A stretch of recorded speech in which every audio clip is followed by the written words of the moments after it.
وَلَقَدْ يَسَّرْنَا الْقُرْآنَ لِلذِّكْرِ فَهَلْ مِن مُّدَّكِرٍ.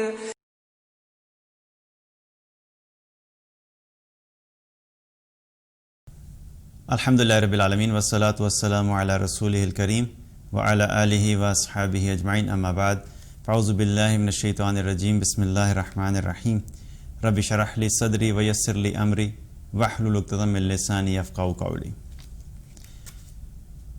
مثلهم کمثل الذی استوقد النار فلما اضاءت ما حوله ذهب اللہ بنورہم وترکہم فی ظلمات لا یبصرون صم بکم عمی فہم لا یرجعون۔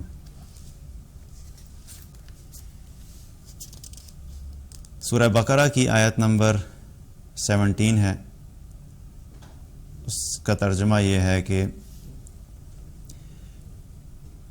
جب اس آگ نے سارے ماحول کو روشن کر دیا تو اللہ نے ان کے نور کو سلب کر لیا اور انہیں اندھیروں میں چھوڑ دیا کہ وہ دیکھ نہیں سکتے۔ ایسے لوگ بہرے ہیں، گونگے ہیں، اندھے ہیں، یہ لوٹ کر نہیں آئیں گے۔ اللہ سبحانہ تعالیٰ نے قرآن میں بات کو سمجھانے کے لیے مختلف طرح کے انداز اختیار کیے۔ کہیں پہ اللہ تعالیٰ جنت کا تذکرہ کر کے جنت کی رغبت دلاتا ہے، کہیں پہ اللہ نے جہنم کا تذکرہ کیا، جہنم سے خوف دلاتا ہے، کہیں پہ اللہ اپنی رحمت کا تذکرہ کرتا ہے کہ رحمت کی امید سے لوگ اللہ کی طرف آ جائیں، کہیں پہ اللہ سبحانہ تعالیٰ سائنٹیفکلی چیزیں بیان کرتا ہے کہ شاید اس طریقے سے لوگ سمجھ جائیں، اور کہیں پہ اللہ سبحانہ تعالیٰ مثال کے ذریعے سے چیز سمجھانے کی کوشش کرتا ہے کہ شاید کسی بھی طریقے سے یہ بندے جو ہیں بات کو سمجھ جائیں۔ یہاں پر بھی اللہ تعالیٰ نے ایک سچویشن، ایک سینیریو کا ذکر کیا ہے، اور وہ سینیریو کن لوگوں کے لیے ہے؟ بیسیکلی وہ منافقین کے لیے ہے، کیونکہ ہم نے پہلے بات کی تھی کہ 3 طرح کے گروہ تھے مدینہ میں پہنچ کے۔ مکہ میں تو 2 تھے، مسلمان تھے اور مشرکین تھے۔ مدینہ میں آ کے 3 گروہ ہو گئے تھے، ایک مسلمان تھے، ایک کفار تھے جو مشرکین ہیں، اور تیسرے منافقین۔ تو یہاں پہ اللہ تعالیٰ نے منافقین کہ اس سچویشن کا ذکر کیا ہے کہ جو منافقین ہیں ان کی مثال بیان کی کہ ان لوگوں کے ساتھ ہوا کیا، اور یہ مثال اللہ نے کیا بیان کی کہ ان کی مثال ایسے ہی ہے کہ جیسے کسی جگہ پہ آگ جلائی جائے اور اس آگ کی وجہ سے کیا ہوا کہ روشنی ہونا شروع ہوئی اور اس نے ماحول میں روشنی پھیلانا شروع کر دی۔ اب تھوڑی دیر کے لیے آپ ذرا سوچیے، امیجن کریں، اس روم کی اگزامپل لے لیں۔ یہ جو کمرہ ہے، آپ سوچیں کہ ابھی یہاں پہ ایک روشنی ہے، اس روشنی میں ہمیں بہت سی چیزیں نظر آ رہی ہیں۔ آپ تھوڑی دیر کے لیے امیجن کریں کہ رات کا وقت ہے اور لائٹ چلی جاتی ہے اور یہاں پہ بالکل اندھیرا ہو جاتا ہے، اور اس اندھیرے میں کوئی شخص اگر باہر سے آتا ہے تو آپ اس سے پوچھیں کہ اس کمرے میں تمہیں کیا کیا نظر آ رہا ہے، کیا تمہیں ٹیبل نظر آ رہا ہے، ٹیبل پڑا ہوا ہے؟ تو وہ شخص کیا کہے گا کہ پتہ نہیں ٹیبل پڑا ہے کہ نہیں پڑا، مجھے تو نہیں پتا، مجھے نظر نہیں آ رہا۔ آپ کہیں بھائی صوفہ پڑا ہوا نظر آ رہا ہے، وہ کہے گا مجھے نظر نہیں آ رہا۔ آپ اسے کہیں گے کہ یہاں پہ ایک لیپ ٹاپ پڑا ہوا تمہیں نظر آ رہا ہے، وہ کہے گا مجھے نظر نہیں آ رہا۔ لیکن جو ہی لائٹ آئے گی، لائٹ گئی ہوئی تھی اور لائٹ آئے گی تو کیا ہوگا کہ ایک دم سے کمرہ روشن ہو جائے گا۔ اب جب کمرہ روشن ہو جائے گا تو اس وقت اس سے پوچھیں کہ بھئی اب بتاؤ کہ ٹیبل نظر آ رہا ہے، تو آپ کو کہے کیا مطلب، کیا بات کریں، اتنا بڑا ٹیبل آپ کو نظر نہیں آ رہا۔ آپ اسے پوچھیں بھئی صوفہ نظر آ رہا ہے، کہ یہ سامنے پڑا ہوا ہے صوفہ، کچھ دیر پہلے اس کو نظر نہیں آ رہا تھا لیکن اب اس کو نظر آنا شروع ہو گیا۔ لیکن فرق کیا ہوا؟ چیزیں وہی تھیں، کمرہ وہی تھا، چیزیں وہیں کی وہیں پڑی ہوئی تھیں، آپ بھی وہاں پہ موجود تھے، وہ بھی وہاں پہ موجود تھا، لیکن ایک چیز صرف تبدیل ہوئی، کیا؟ روشنی۔ روشنی آئی تو بہت سی چیزیں نظر آنا شروع ہو گئیں، اور روشنی جب نہیں تھی، اندھیرا تھا، تو بہت سی چیزیں موجود ہوتے ہوئے بھی نظر نہیں آ رہی تھیں۔ یہی سچویشن تھی عرب کے اندر بھی، کہ عرب میں اسلام آنے سے پہلے جب نبی صلی اللہ علیہ وسلم نے دین کی دعوت کا کام شروع کیا تو اس سے پہلے کیا تھا؟ وہاں پر اندھیرے تھے۔ کون سے اندھیرے تھے؟ کفر کا اندھیرا، شرک کا اندھیرا، ظلم کا اندھیرا، قتل کا اندھیرا، لوگوں کی عزتیں لوٹ جانے کا اندھیرا، ظلم و ستم کا اندھیرا، لوگوں کے ایک دوسرے کے ساتھ جو ہے دھوکہ دینے کا اندھیرا. تو ہر طرح کی جو تھی برائیاں تھیں، شراب، زنا، چوری، یہ سب برائیاں وہاں پہ موجود تھیں. اور یہ جتنی بھی برائیاں ہوتی ہیں، جتنے بھی گناہ ہیں، وہ کیا ہیں؟ حقیقت میں اندھیرا ہے. تو عرب کے اندر اندھیرا پھیلا ہوا تھا ان تمام گناہوں کی وجہ سے، ان تمام جو ان کے اندر خرابیاں تھیں ان کی وجہ سے.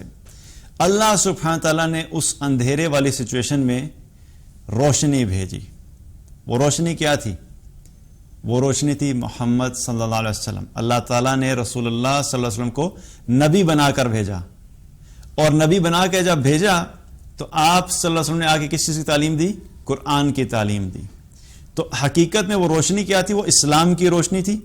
اور اسلام کس چیز کے اوپر بنیاد کرتا تھا؟ 2 چیزوں کے اوپر، قرآن اور سنت. اور وہ روشنی کیا تھی؟ اطیعوا اللہ و اطیعوا الرسول، اللہ کی اطاعت کرو، اللہ کے رسول کی اطاعت کرو. تو یہ روشنی تھی، یہ وہ روشنی تھی جو ہدایت کی روشنی تھی. جس نے بھی اس ہدایت کی روشنی کو اپنایا اپنی زندگی میں، اس کے لیے ہدایت کے راستے کھل گئے.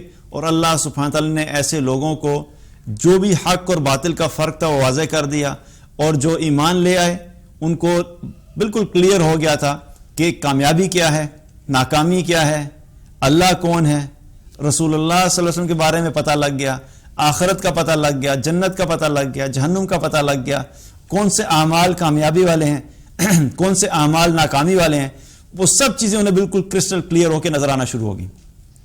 لیکن منافقین نے کیا کیا؟ منافقین وہ لوگ تھے جو ظاہری طور پر انہوں نے کلمہ پڑھا تھا، انہوں نے کلمہ پڑھا تھا، اور کلمہ پڑھنے کی وجہ سے وہ ظاہری طور پر مسلمان تھے. لیکن مسئلہ یہ تھا کہ ان کے دل میں کفر تھا، وہ دل سے مسلمان نہیں ہوئے تھے. تو ان کے دل سے مسلمان نہ ہونے کی وجہ سے کیا ہوا کہ جب مدینہ میں رسول اللہ صلی اللہ علیہ وسلم وہاں پہ پہنچے تو وہاں پہ جب اسلام پھیل رہا تھا تو بہت سے لوگ مسلمان ہو رہے تھے، اور منافقین بھی ظاہری طور پہ مسلمان ہوئے. یعنی انہوں نے بھی اس نور ہدایت کو دیکھا، انہوں نے بھی قرآن سنا، انہوں نے بھی محمد صلی اللہ علیہ وسلم کو بحیثیت نبی دیکھا، اور ان کے لیے ہدایت کا راستہ کھلا. یعنی وہ روشنی ان کے پاس آئی، اور اس روشنی سے انہیں فائدہ حاصل ہونا شروع ہوا تھا. لیکن چونکہ ان کے اپنے دل میں نفاق تھا اور کفر تھا، تو اس کی وجہ سے کیا ہوا کہ جب انہوں نے اپنے اس رویے کو تبدیل نہیں کیا اور وہ اپنے کفر پہ، اپنے نفاق پہ ڈٹے رہے، تو ایک وقت ایسا آیا کہ اللہ سبحانہ تعالیٰ نے کیا کیا کہ ان سے جو نور تھا وہی سلب کر لیا. یعنی جو ہدایت ملنے کا ایک آپشن تھا ان کے پاس، اللہ نے وہ ختم کر دی، کیونکہ انہوں نے بائی چوائس یہ کیا تھا. ایک ہے انسان کی زندگی میں کبھی کبھی تھوڑا بہت گناہوں کا آ جانا، ہے ایمان والا لیکن وقتی طور پہ کوئی گناہ ہو گیا، کوئی غلطی ہو گئی، لیکن اس کو فوراً ریئلائز ہو گیا اور اس نے توبہ کر لی. لیکن ایک شخص ہے جو جانتا ہے کہ اللہ ہے، جو مانتا ہے کہ اللہ پوری کائنات کا تن تنہا بادشاہ ہے، وہ خالق ہے، وہ مالک ہے، وہ مدبر ہے. وہ جانتا ہے کہ میں نے مرنا ہے ایک دن، وہ جانتا ہے کہ مرنے کے بعد دوبارہ زندہ ہونا ہے، وہ جانتا ہے کہ قیامت والے دن مجھ سے حساب کتاب ہوگا، وہ جانتا ہے کہ اس کے بعد یا تو جنت ہے یا جہنم ہے. سب کچھ جاننے کے باوجود وہ جان بوجھ کے ڈٹا رہتا ہے. تو ایسے شخص کے لیے بھی خطرہ ہے. تو منافقین نے بھی کیا کیا تھا کہ وہ سمجھ تو گئے تھے لیکن اپنے نفاق کی وجہ سے وہ ڈٹے رہے. تو پھر اس کا کیا نتیجہ ہوا کہ اللہ سبحانہ تعالیٰ نے ان کا وہ نور ہی سلب کر لیا. یعنی ان کو جو ہدایت ملنی تھی، وہ نور ہدایت جو تھا، وہ اللہ تعالیٰ نے کیا سلب کر لیا. اور یہ جو اسلام ہے اس کے بارے میں نبی صلی اللہ علیہ وسلم نے فرمایا، ابن ماجہ کی روایت ہے، آپ صلی اللہ علیہ وسلم نے فرمایا کہ اللہ کی قسم میں نے تم کو ایسی ملت پر چھوڑا ہے جو انتہا درجے کی روشن ہے اور اس کے دن اور رات برابر ہیں. یعنی یہ جو اسلام ہے، یہ جو دین ہے، یہ انتہائی روشن ہے.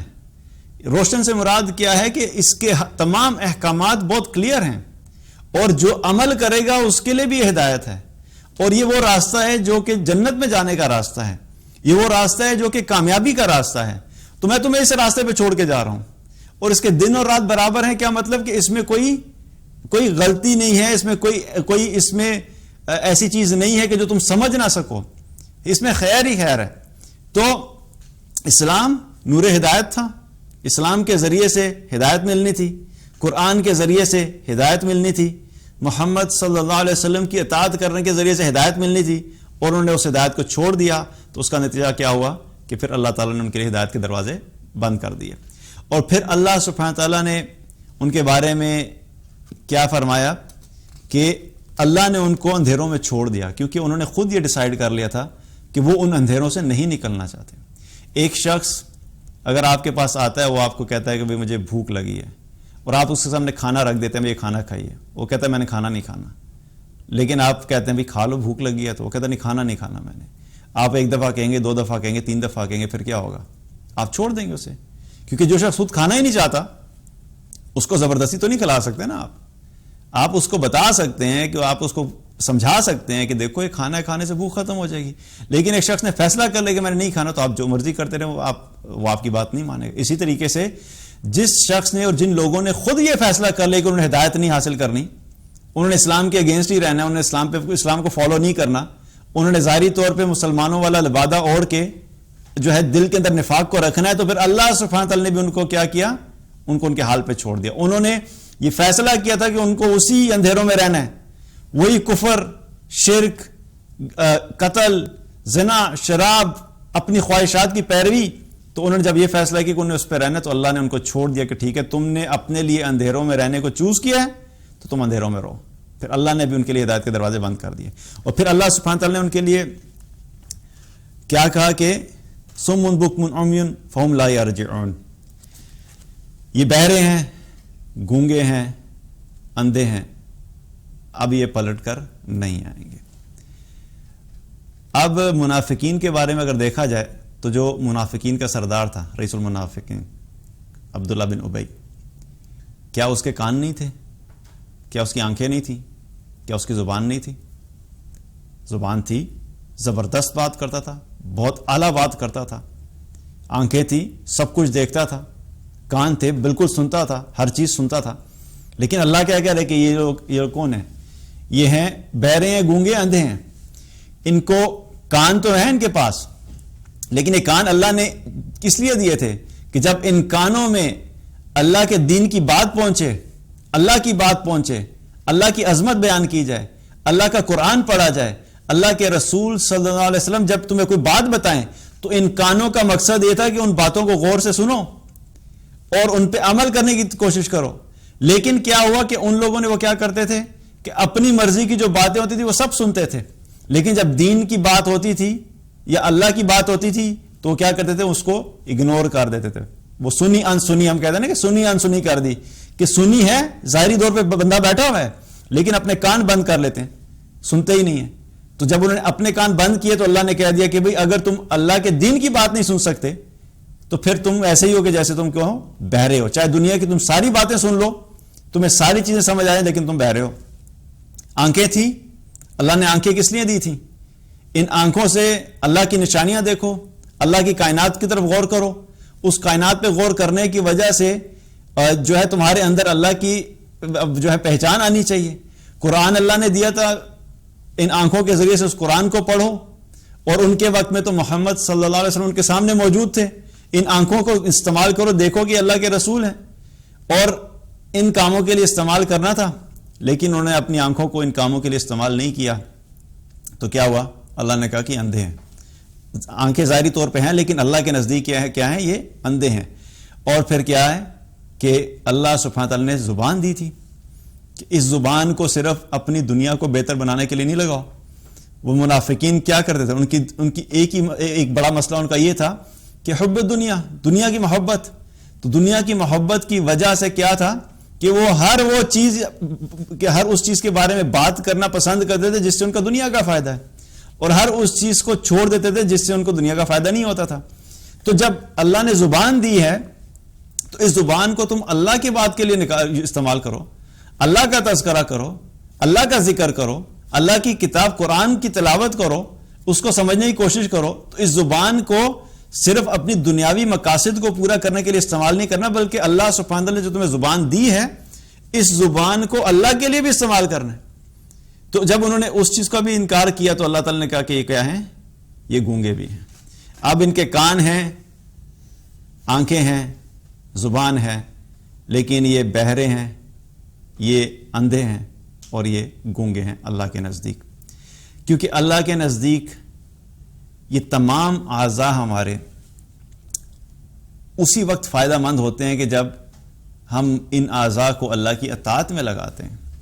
اگر اللہ کی اطاعت نہیں ہے تو سب کچھ ہونے کے باوجود بھی اللہ کے نزدیک یہ نہ ہونے کے برابر ہے. اب ہمارے لیے اس میں کیا میسج ہے کہ آج کا دور اگر دیکھا جائے تو کیا آج کے دور میں کفر نہیں ہے؟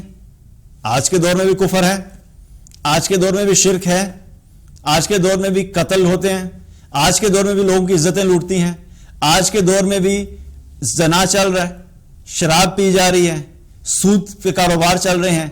وہی اندھیرے آج بھی موجود ہیں، وہی اندھیرے آج بھی موجود ہیں، لیکن انہی اندھیروں سے نکلنے کے لیے جو اس وقت روشنی کے ذرائع تھے آج بھی وہی روشنی کے ذرائع ہیں. آج بھی اگر ان اندھیروں سے انسانیت نے نکلنا ہے تو ان اندھیروں سے نکلنے کے لیے جو روشنی کا راستہ ہے وہ کیا ہے؟ اطیعوا اللہ و اطیعوا الرسول. اللہ کی اطاعت کرو، اللہ کے رسول کی اطاعت کرو تو تم ہر قسم کے اندھیروں سے نکل جاؤ گے.